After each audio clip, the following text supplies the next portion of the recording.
it's funny that a doctrine like that can persist for so long. When the Bible clearly states um, that we're all one in God, right? And further, going into that, Christ doesn't discriminate at all. In fact, the Bible, Galatians 3:28 teaches that there is neither Jew nor Greek, that there is neither bond nor free, that there is neither male nor female. For you are all one in Christ Jesus, right?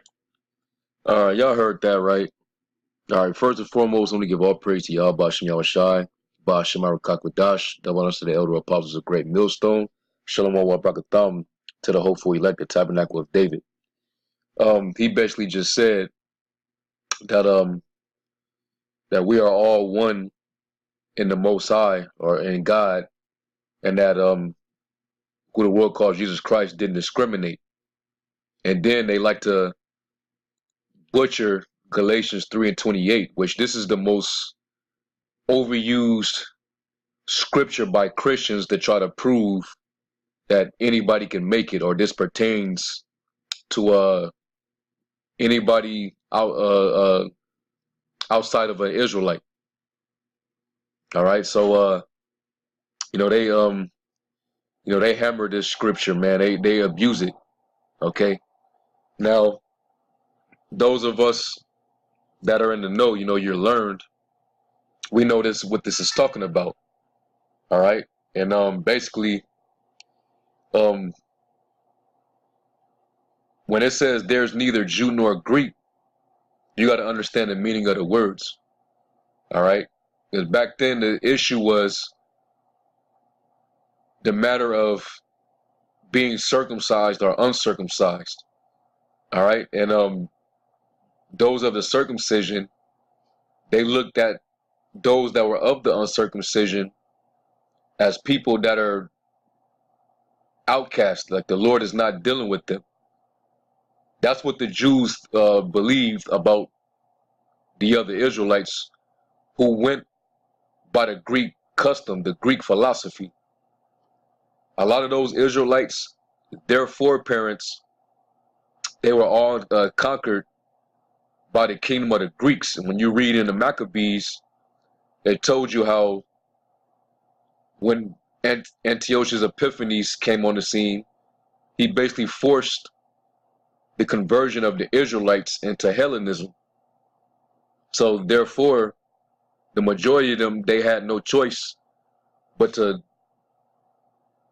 adopt the Greek heritage, which they wasn't Greeks by nationality, but they took on the Greek way because they were forced.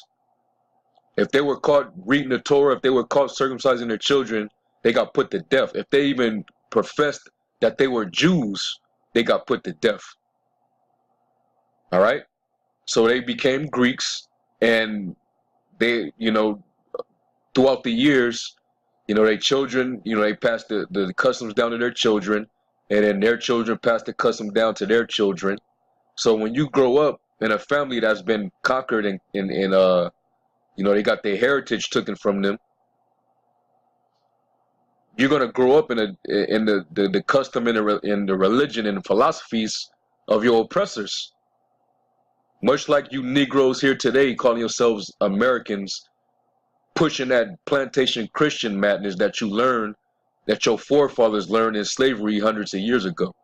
And here it is to this very day, you're still carrying out the belief system and the doctrines of your oppressor. Okay? But it was no different. So at this particular time during the Roman Empire, and Apostle Paul, when he was addressing the church, he had to let it be known that through Yahweh Shai, who the world calls Jesus Christ, there is no Jew nor Greek. Okay?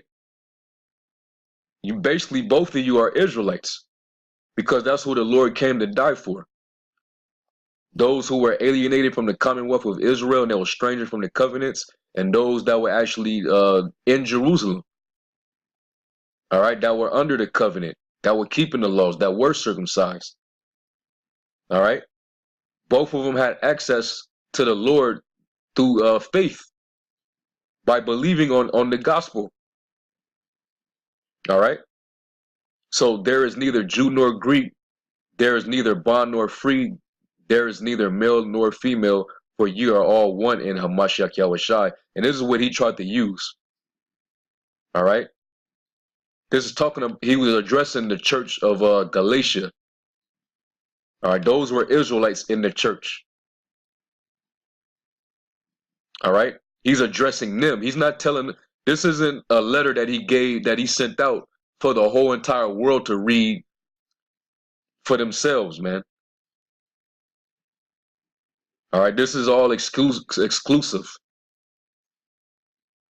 But Christianity makes all these writings inclusive, man.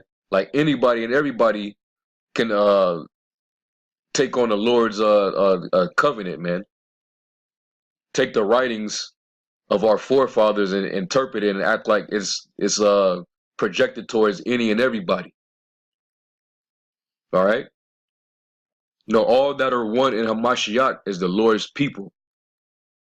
Okay. Let me get this scripture real quick. I wonder if they understand this scripture. Do they ever break down this scripture? This is John 7:35. It says, "Then said the Jews among themselves, Whither will he go that we shall not find him?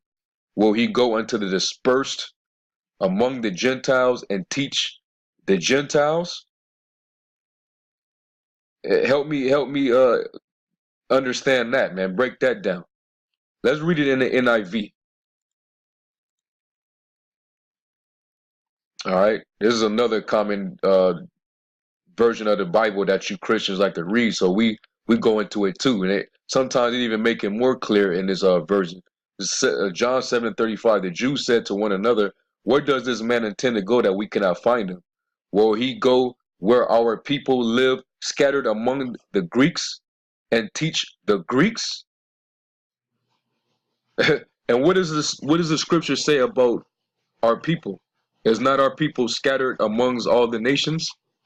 Well, let's get some key scriptures on that. Let's get Deuteronomy 28:64. It says, "The Lord will scatter you among all nations, from one end of the earth to the other. There you shall worship other gods, gods of wood and stone, which neither you nor your ancestors have known." All right, voila. All right, let's get some more. Hosea 8:8. Israel is swallowed up, and mind you, I'm in the NIV. All right, I'm not even in the King James. That's the version that we use, but I'll use the NIV. Israel is swallowed up. Now she is among the nations, like something no one wants. Okay, let's go from there to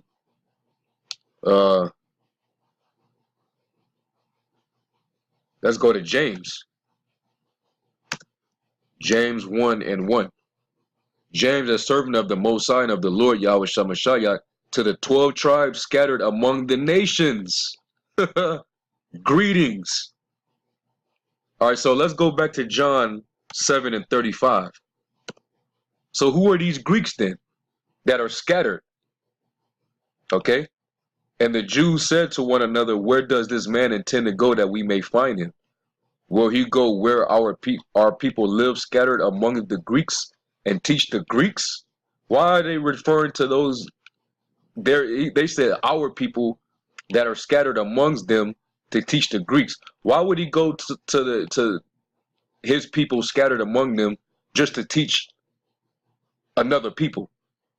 No, they're calling those people that they're referring to as scattered amongst them, they're being called Greeks. So is it that the Greeks are actually Israelites in the New Testament? You put two and two together, man. And then I just went into the history of what happened during the Hellenist period. What happened? Our people became uncircumcised. They start worshiping Greek gods and following the Greek philosophy. Who are those Stoics and Epicureans? Weren't they Israelites, but they followed the Greek way? Those philosophers, those were Jakes. Israelites. So like these Christians don't understand the Bible at all, man. They just read it for face value. All right, they read it with the world's interpretation. All right, it's very, very empty. Okay, and they do not understand what they read. All right, and this guy is a Christian rapper, man. That's a joke within itself, man. All right, like the Lord needs a rapper representing for him. And then he said that the Lord, or who the world called Jesus Christ, doesn't discriminate. So let's deal with that. The Lord doesn't discriminate. What does it mean to discriminate? Does it not mean to distinguish, to set apart, to set aside, to separate? Well, let's deal with this real quick. John 4 and start like around maybe 19. Let's see if the Lord did an act of discrimination. This is John 4.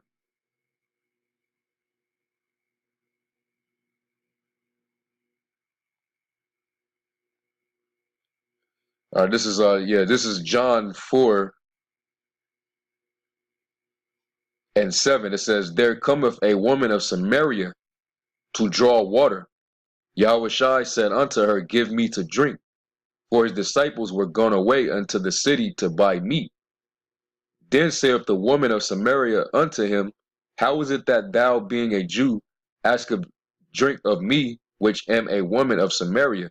For the Jews have no dealings with the Samaritans." So she basically flat out said, how is it that you, being a Jew, asking me for something to drink when I'm a Samaritan? The Samaritans, a lot of them, there was a lot of heathens in Samaria. You had Israelites there, but you had a lot of heathens mingled among Jake in Samaria.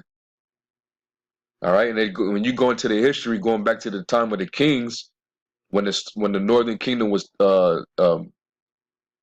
basically cast out of the land, was taken out of the land during the reign of King Shalmaneser the fifth of Assyria. They basically sent heathens and replaced the northern kingdom in Samaria. All right. So this woman here, she goes back to one of those heathen nations who were actually brought into the land back during that time. So that's why she says that. So let's see how the Lord treats her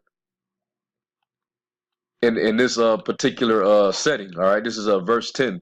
Yahushua answered and said unto her, If thou knewest the gift of the Most High God, and who it is that saith to thee, Give me to drink, thou wouldest have asked of him, and he would have given thee living water. The woman said unto him, Sir, thou hast nothing to draw with, and the well is deep. From whence then hast thou that living water? And so she, her with her carnal mentality, because she's a heathen, she didn't know what the Lord meant by that. Right? It says, Art thou greater than our father Jacob? And she's over here acting like as if, she's one of the Israelites, man. Because she grew up in the customs of the Jews. Because one of the things that when those heathens was implanted into the land, one of the things that they had to do was they had to convert. They had to learn the commandments. Okay? Or else they would have got messed up in our land. All right? So her thinking that she's part of us because their family basically tried to convert into the way of the Israelites. So she taking on that lineage, even though she's not of that line. Okay, so it was a lie with her saying this, right? It says, which gave of us the well and drink thereof himself and his children and his cattle. Yahushua answered and said unto her, Whosoever drinketh of this water shall thirst again. But whoso drinketh of the water that I shall give him shall never thirst. But the water that I shall give him shall be in him a well of water springing up into everlasting life. Well, she don't know what that water was, man. It went over her head, man. It was too deep for her. It says, the woman saith unto him, Sir, give me this water, that I thirst not, neither come hither to draw. Yahushua said unto her, Go and call thy husband, and come hither. The woman answered and said, I have no husband. Yahushua said unto her, Thou hast well said, I have no husband, for thou hast had 5 husbands. Basically, he just called her an adulterous hoe. And he whom thou now hast is not thy husband. And that says thou truly. All right. Why didn't he just give her this water? Why is he talking to her like that? It sounds like he's discriminating if when you really think about it, right? It says, the woman saith unto him, Sir, I perceive that thou art a prophet. Our fathers worshipped in this mountain, and ye say that in Jerusalem is the place where men ought to worship. You know, here she is again trying to claim our heritage, right? Talking about our fathers. She didn't. Her fathers didn't worship in that mountain, man. Her forefathers worshipped Dagon or Chemosh or Molech. All right, all those different idols, man. Okay. And this is why the Lord said this. He said, in Yahushua said unto her, Woman, believe me, the hour cometh when you shall neither in this mountain nor yet at Jerusalem worship the Father. Why? Because she was a heathen. The true worshipers are the Israelites. The Lord divided. Let's get that real quick. Why is he denouncing her from worshiping the Father? You know? Why is who the word called Jesus Christ basically telling a woman, or she's supposed to be a believer or whatever? Y'all try to make this woman like she was a believer, but yet he's telling her, you're not finna worship over here. Why is he rejecting her worship? All right? That's because she was a heathen. This is Deuteronomy 4. And it says 19, it says, unless thou lift up thine eyes unto heaven, and when thou seest the sun and the moon and the stars, even all the host of heaven, shouldest be driven to worship them and serve them, which the Lord thy God hath divided unto all nations under the whole heaven.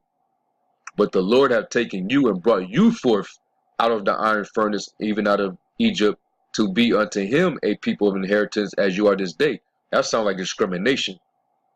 He set the Israelites apart and basically claimed them for the inheritance, but he gave them the moon, the stars, the sun, the birds, the things in the water. He gave them those things to worship, set that and set his people apart and said, no, you worship me. That sounds like discrimination, don't you think? And the Lord right here is discriminating against the Samaritan woman. Woman, believe me, the hour cometh when you shall neither in this mountain nor yet at Jerusalem worship the Father. All right? Because her God, let's get Psalms 96 and 5 real quick. For all the gods of the nations are idols, but the Lord made the heavens. All right? So she didn't know she didn't know what she was worshiping. Okay? Because she knew about the customs of keeping the law, but she didn't know the Most High. She did not worship the Heavenly Father, man. Okay? This is why the Lord is telling her that. It says, you worship you know not what. We know what we worship, for salvation is of the Jews. Why did he tell her that, man? That sounds like discrimination. Okay? But the hour cometh and now is when the true worshipers shall worship the Father in spirit and in truth. For the Father seeketh such to worship him. And who does he want? He wants his sons. All right, his people, his sons and daughters to worship him. The true worshipers are the Israelites. All right? That's why when you go to this in the Apocrypha,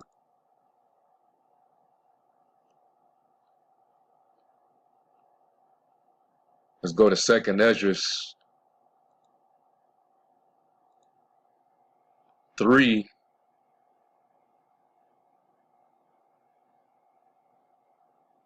And I'm going to start at 32. I'll start at 31. It says, I do not remember how this way may be left. Are they then of Babylon better than they of Zion? Or is there any other people that know of thee beside Israel? Or what generation have so believed thy covenants as Jacob? And yet their reward appeareth not, and their labor have no fruit. For I have gone here and there and through the heathen, and I see that they flow in wealth, and think not upon my commandments. All right, they're not the true worshippers of the Most High. It says, weigh thou therefore our wickedness now in the balance, and theirs also that dwelleth with the world, or that dwell the world, and so shall thy name nowhere be found but in Israel. But when was it that they which dwell upon the earth have not sinned, or in thy sight? Or what people have so kept thy commandments? Thou shalt find that Israel by name have kept thy precepts, but not the heathen. All right? Get that through your skulls, man. Okay? So this dude right here, okay, with your little fade, okay? The Lord's not dealing with you, my man. Okay? The Lord does discriminate. Oh, what about what the Lord said right here? This is Matthew 10:5-6. These 12 Yahushua sent forth and commanded them, saying, go not into the way of the Gentiles, and into any of the city of the Samaritans enter ye not. That's why he rejected that Samaritan woman, right? But go rather to the lost sheep of the house of Israel. And as you go, preach, saying, the kingdom of heaven is at hand. So go to tell the lost sheep of the house of Israel that the kingdom of heaven is at hand. All right? And they're the sheep. Let's go from there to Matthew, I think it's the 25th chapter, if I'm not mistaken.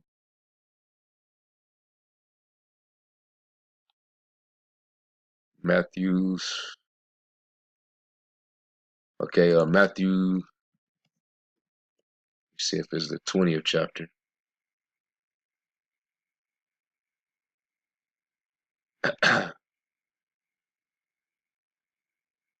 All right, no, Matthew, the 13th chapter. Let's try that one.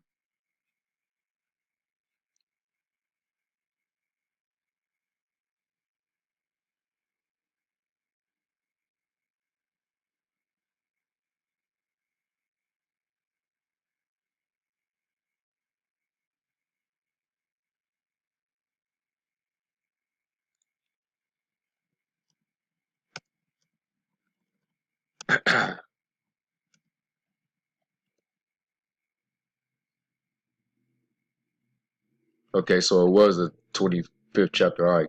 This is Matthew 25:31. It says, when the Son of Man shall come in his glory, which that's what we're waiting on, and all the holy angels with him, then shall he sit upon the throne of his glory, and before him shall be gathered all nations, right? Now let's see if there's a discrimination getting ready to happen when he comes back to make his judgment, when he comes back to gather all nations, right? And he shall separate them one from another. Whoa, separate. So he's finna discriminate, as a shepherd divideth his sheep from the goats. Now who are the sheep? I just read it, the lost sheep of the house of Israel. And he shall set the sheep, or the sheep of Israel, on his right hand, but the goats on the left. Okay, so the goats are not included. All right. Then shall the king say unto them on his right hand, come, ye blessed of my Father, inherit the kingdom prepared for you from the foundation of the world. But yet, this guy right here, all right, G. Craig Lewis, let's hear what he got to say now.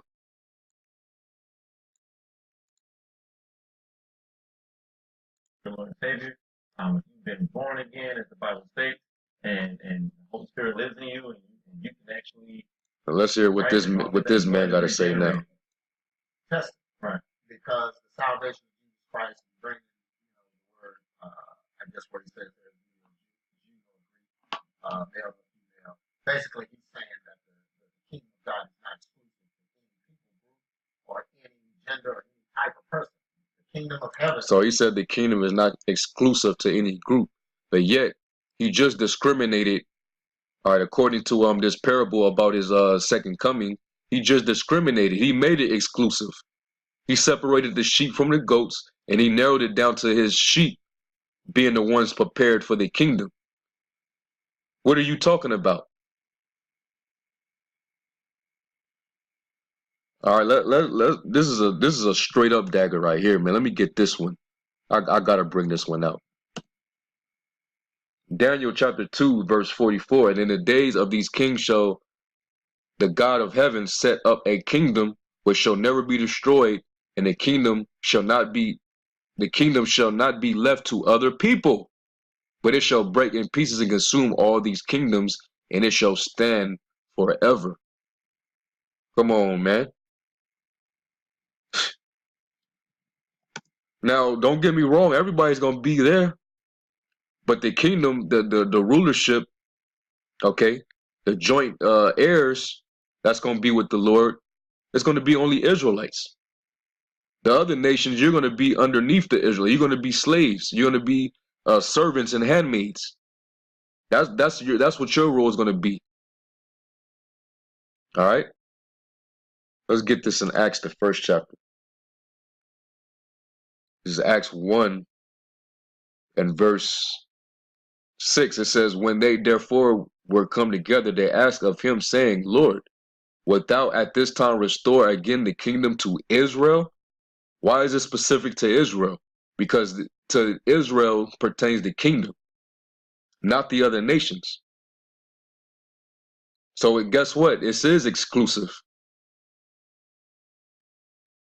All right.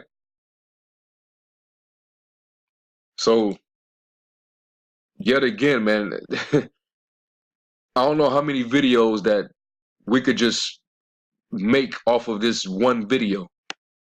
We can go into little bits and pieces, and we just showing y'all that y'all do not know the Bible.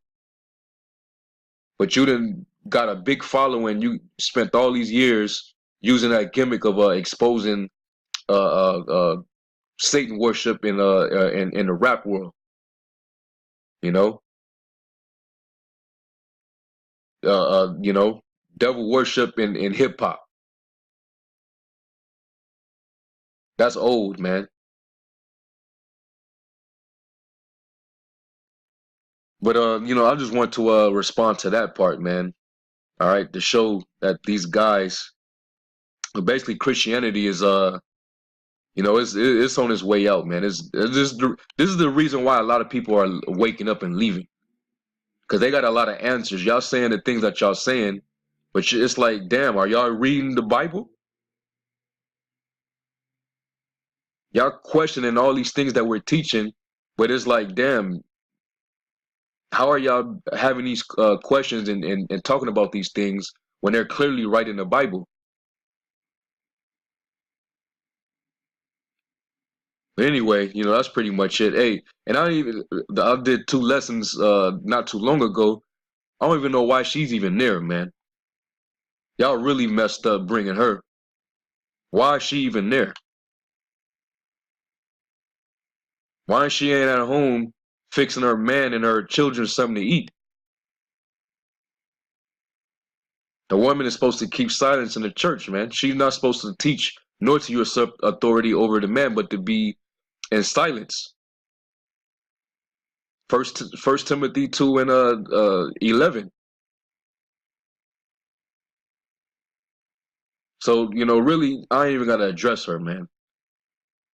All right, but clearly this is Christianity. Christianity is totally a religion that they use see, Christianity is the reason why the Bible is demonized. So when you read the Bible on its own, you get the understanding, and you'll see that the Bible is totally separate from the religion. All right, when you step away from the religion and read the Bible, then you can clearly see the difference. Okay, these guys, they're in Christianity. That's why they're having troubles. All right. But anyway, that's pretty much it. Let me give all praise to Yahweh Shem Shai. Hopefully this was edifying. Until next time, I say shalom.